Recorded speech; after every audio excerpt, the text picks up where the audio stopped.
Assalamu alaikum and welcome. This is AIMA. We are based in St. Louis, Missouri, and you are listening to IME Live. I'm your host, Jamie Dodd.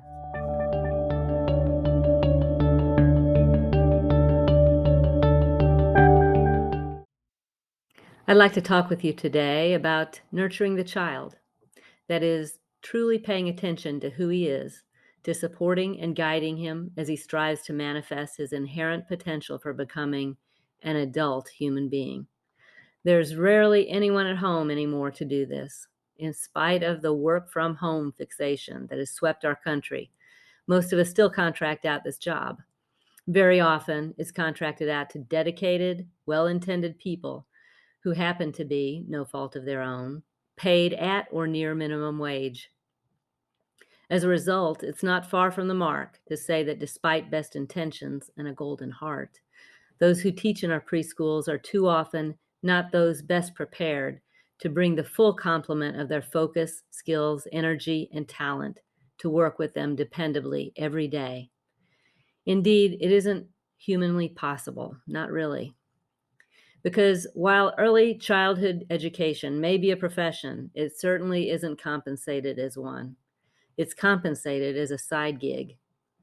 According to the Bureau of Labor Statistics, Indeed.com, and Glassdoor.com, the average hourly wage of a preschool teacher in the U.S. today is estimated in the mid-teens, $15 to $17 an hour.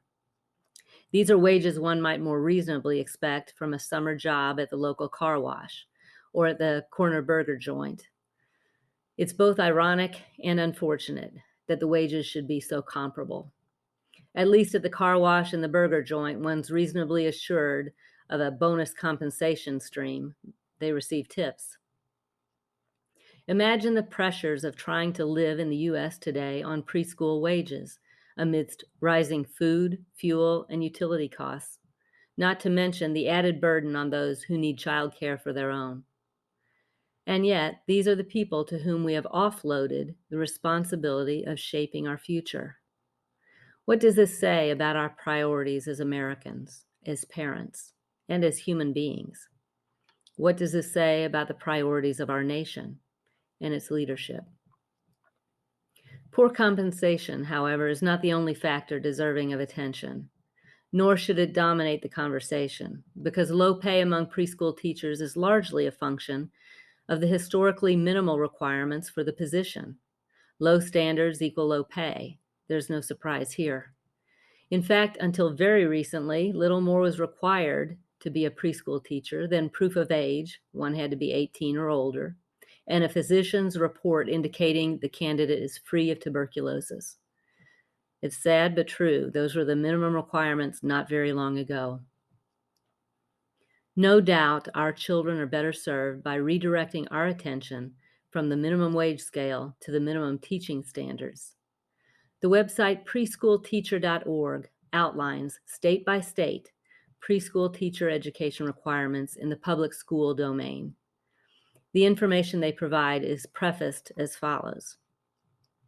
Although a certificate program or associate's degree is still accepted to work as a preschool teacher, in parts of the country, there has been a clear push to require preschool teachers to hold a bachelor's degree or higher in early childhood education.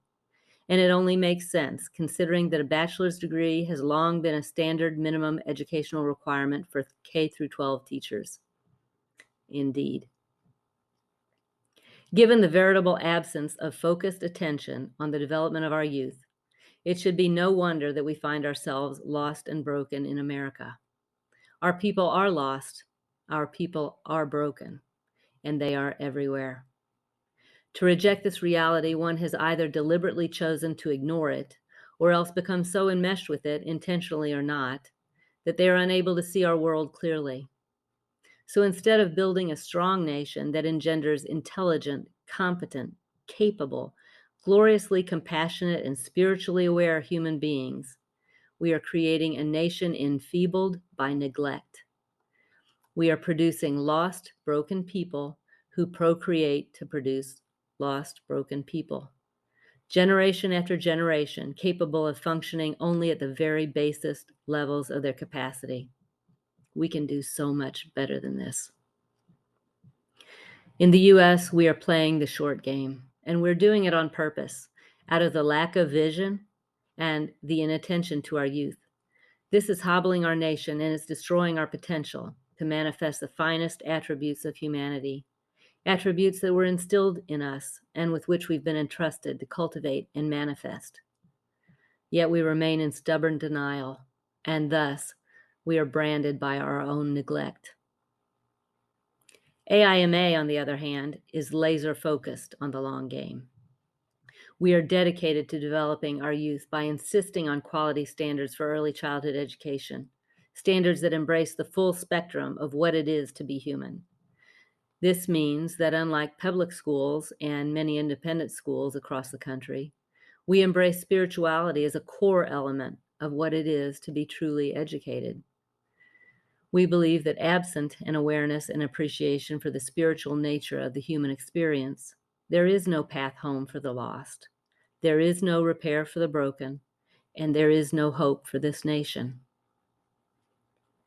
No more excuses. It's time to roll up our shirt sleeves, dig in, and prepare the foundation upon which future generations may confidently stand. Our values at AIMA are American values, and it's time we live them.